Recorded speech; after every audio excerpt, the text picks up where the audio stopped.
Hi, Pisces. Welcome to Pandora Astrology's monthly horoscope for March of 2020. Happy birthday if you haven't heard that from us before.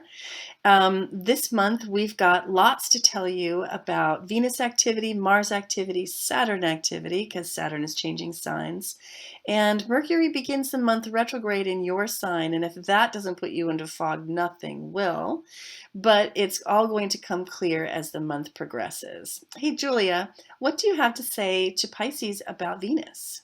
Oh, sure. Hey, Pisces. Well, on March 4th, Venus is going to be entering your third house, and that's the house of communication as well as our local surroundings. So, wherever we have Venus is where we experience some pleasure. So, you could be taking more pleasure in doing lots of little trips around your neighborhood, or since it's a social planet, socializing with your local community. Mm. This is also the house of siblings, too. So, if you have any, then you could also be getting along with them extra well. Also, this month, it's the beginning of a new cycle because on March 19th, we're going to be experiencing the spring equinox. And that's when the sun actually leaves the sign of Pisces and enters the sign of Aries. And that's all happening in your second house, the house of values. So you're probably going to begin a new cycle of how you relate to and define your values during that time. Now, another important shift that's going on this month is that Saturn is going to be entering Aquarius. And Saturn usually stays in a sign for about 2.5 years. And this year, he'll be bouncing back and forth between Aquarius and Capricorn, and we'll let you know whenever he's doing that month by month.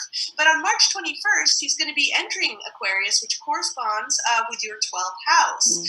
So wherever we have Saturn is where we can feel some blockages. Since Saturn is a career planet, during this time in this transit, you might feel like you're treading water at work and that you're not really necessarily gaining so much materially in the outside world.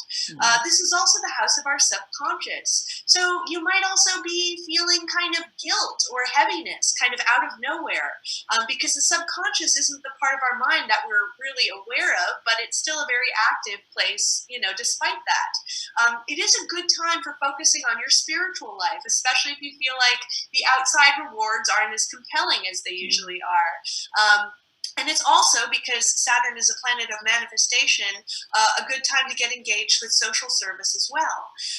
Now, I'd like to also mention what's going on with Mars this month, because Mars, which is the planet of action and activity, is going to be spending most of the month in your 11th house of friends and long-term goals. So you could feel really driven to put energy towards your long-term goals during this time. So those are the goals that really have to be worked on and take some time to realize, like the goals that we have 10 years down the line, 15 years down the line, like owning a house one day, or working for yourself or something like that. And because Mars is the planet of competition and this is the house of friends, you could be feeling a lot more competitive with your friendship groups too. Then Mars enters your 12th house on March 30th, and that is also the most hidden house in the zodiac. So at the very tail end of the month, you might be a bit more prone to sort of passive aggressive behavior because Mars, when he transits the 12th house, tends to make it a little bit harder for people to sort of assert themselves and just say exactly what it is they want. So just be aware of that. And what else are you seeing, Jamie? Well, the month begins with Mercury retrograde in your sign of Pisces, which is going to bring, I think, a particularly challenging and perhaps messy and chaotic Mercury retrograde period. I mean, Mercury retrograde is already a time, and it happens for about 3 weeks, lasting about 3 weeks, and it happens about every 4 months. So several times a year we go through this period of where we try to communicate, but it just doesn't seem to go the way it's supposed to. So that's already hard enough, but that it's happening in Pisces adds a note of confusion, a note of mystery. Sometimes the feeling of suspended animation is a part of it, and it can feel very much like being in a fog. So the month begins that way, but as the month progresses, and here it is, you see it happening on the 4th here, Mercury backs up into Aquarius, which is your 12th house. Now, I think the rest of the world is going to like that quite a bit. I don't know about you because the Aquarius is your 12th house. So it might be that other people find their clarity, and for you, things are muddier than ever. And it's quite possible that your best part of all this will be after Mercury is direct. And I'm going to show you that. See, there it goes direct. And then it will proceed back into Pisces. And when it cruises through Pisces, moving in a direct direction, forward, in other words, I think that that will be when clarity really comes for you. And that may seem like it's on a delay with the rest of the world, but don't worry about that. Personal timing is a real thing, and I think that's important. So I want to go back to that day when Mercury turned direct because there's a full moon that day that I think we should really notice. So here's the day that Mercury turns direct, and it's actually March 9th, and the moon is full in Pisces and Virgo. And that moon, that full moon in Virgo, is going to appear in your 7th house. You can find out a lot more about this moon in our video about the full moon in Virgo, which also discusses the way that it sort of neatly fits together with this Mercury retrograde going direct thing. But I want to tell you how this applies to you specifically. And because this moon falls in the 7th house, you might find a lot of criticism coming towards you from other people who feel like they are really ready for some clarity, some rigor, some communication that is truly clear with definition and articulation. And you might prefer for things to remain a little bit more, I don't know, poetic, a little bit more dreamy. And so that might come down on you as feeling criticized by others. And it may or may not be intended that way. It may be that people just want to tighten up the ship.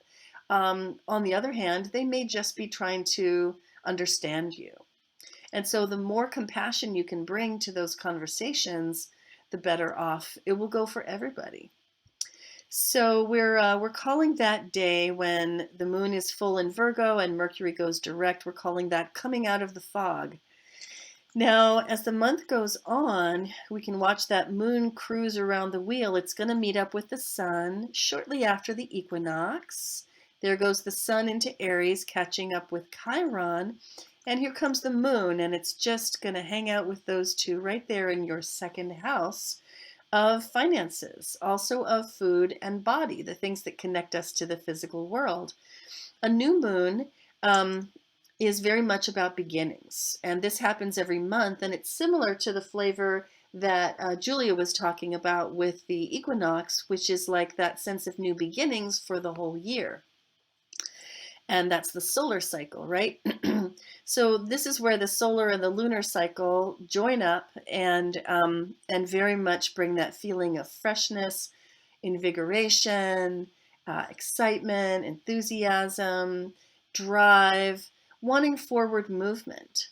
Now, that all sounds great, especially when it lands in your 2nd house of finances, because you might feel like, yeah, I'm going to do something about my wealth building this year. I'm going to dig into that. I'm going to take some actions about that. And that could feel really good. However, I do want to point out that Chiron is here. And Chiron's going to be hanging out in your 2nd house of money for some years to come, probably about another 5 years to come. And Chiron is the wounded healer. So Chiron likes to take us into those places in life where things have been split apart, where they've been broken, and to take those split things and knit them back and bring them together and heal them, seal it over so that it becomes whole. So basically, Chiron's passage through your 2nd house suggests that you're in about a 7-year period of healing around money. And this new moon is going to play directly off of that and possibly put you in the mood to take some meaningful actions about that.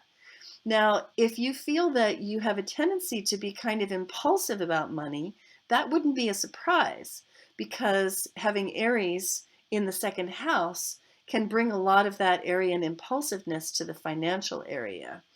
But I think that this moon with Chiron is a chance for some of that impulsiveness to be healed and for you to be more holistic in your approach to money.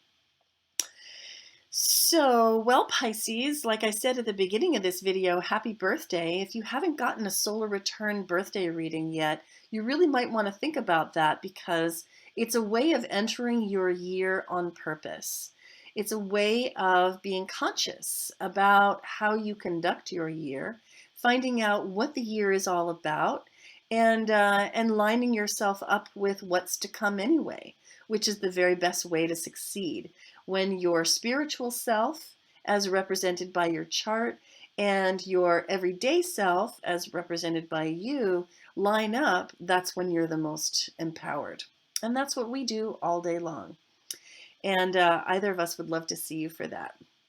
You can always find these horoscope videos on our website at pandoraastrology.com/horoscope, and you can find them on our YouTube channel, Pandora Astrology, along with the news of the month gathered into playlists for your viewing convenience. I hope you enjoyed this, and we'll see you next month. Bye. Bye-bye.